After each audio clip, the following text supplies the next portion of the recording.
All right, how's everybody doing? This is the Comic Samurai. I want to welcome you to my next video, and tonight we're going to be looking at my favorite Wizard Magazine one-half issues. Now, Wizard Magazine was this periodical that came out monthly back in the 90s, and it featured the hot comics. It had interviews, it had a price guide in it, and I really enjoyed it. And every once in a while, they'd have a coupon in it. You filled out, you put a couple of bucks in it, you mailed it off to them, and in a couple of weeks, you'd get a comic book like this in the mail. This is the Max number one-half, and it was the first one that Wizard Magazine ever did.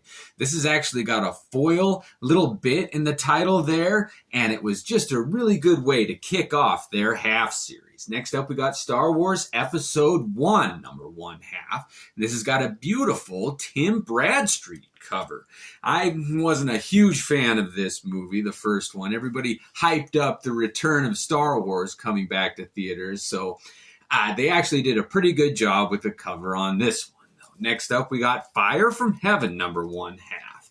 Now, I don't know what the story was on this, but it was a tie-in to a new Image title, and I think it went on to be done by Jim Lee and everything, but this was a pretty underwhelming cover when it showed up in my mailbox, in my opinion.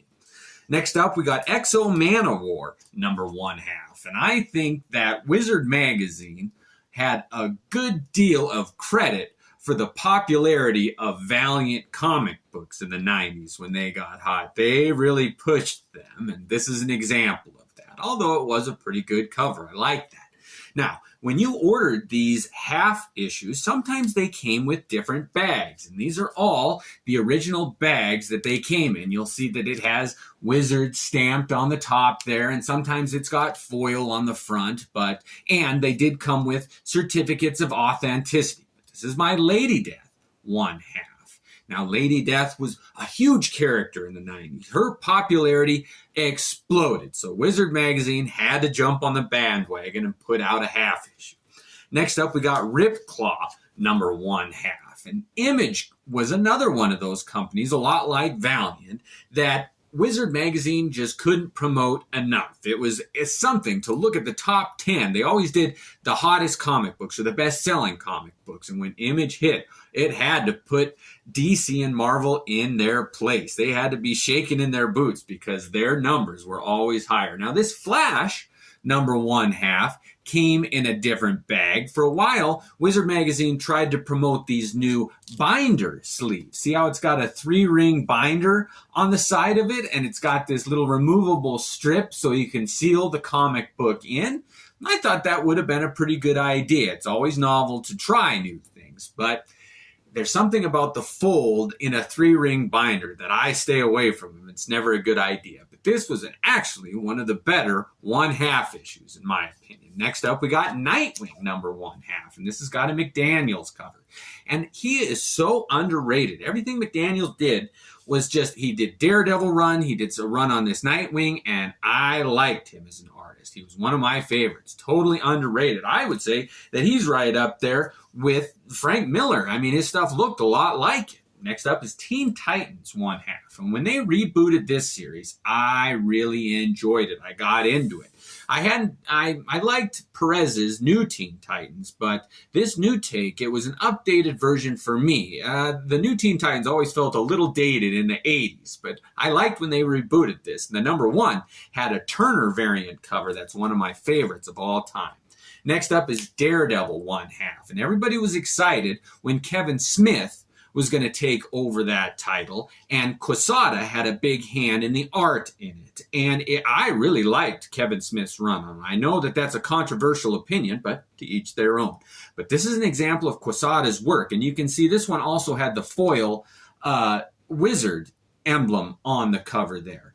Now, this kind of introduced the history and the characters that Smith was going to use in his run. It's pretty good. It's heavy on text is my only complaint.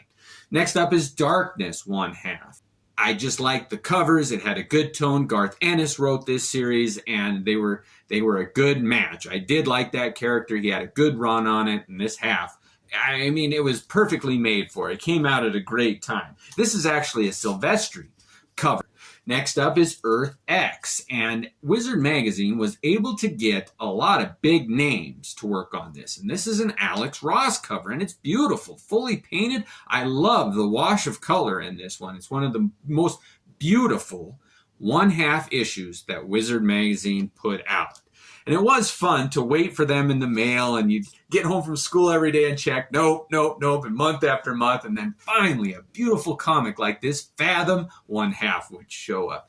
And it came, and you'd get to see what kind of shape it was in, how it survived. They're going through the mail system. Sometimes they were so messed up, and I always got pretty lucky. And this was a great one. It was one of my early introductions to Michael Turner's work, and he went on to be one of my favorites. I like that Michael Turner.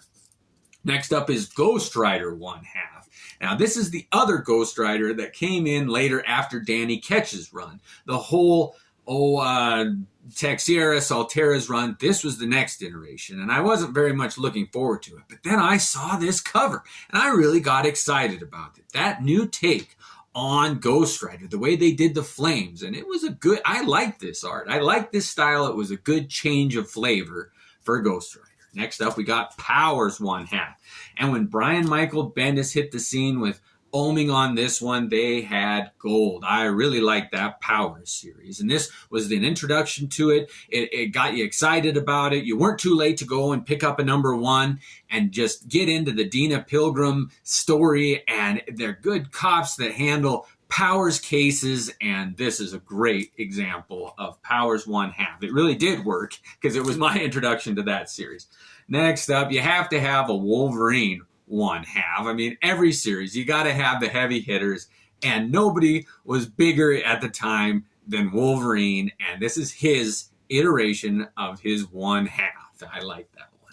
Next up, we got Star Wars Boba Fett 1/2, and this was my favorite of all the 1/2s as far as story and cover, and this is one of my favorite images of Boba Fett also. I love that bounty hunter. He's one of my favorite characters in the Star Wars universe, and when I did my top 10 Star Wars covers, this was my #1. Wizard Magazine really nailed it, and it's another Tim Bradstreet cover.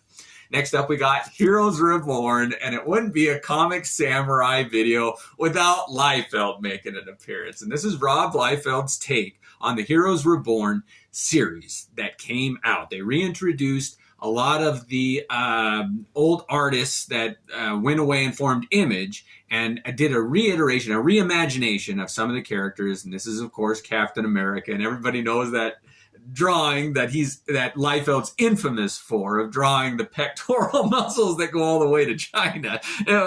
But this is a good, tasteful one, and a pretty good shot of Iron Man on the cover there too. Next up, now we're getting to my last two favorite ones. This is Gen 13 1/2, and this was one of the way early ones also, and it introduced me to J. Scott Campbell, and everybody knows what he's gone on to do. And it was just a good way to get introduced to him. However, this is a Jim Lee cover. So your expectations were a little thrown off. You're like, I thought this was going to be this new hot artist. But they did a smart thing by having Jim Lee do the cover here. Because you're like, oh, well, that ties it back. It's something I'm familiar with. It's not so different. And it was a great cover.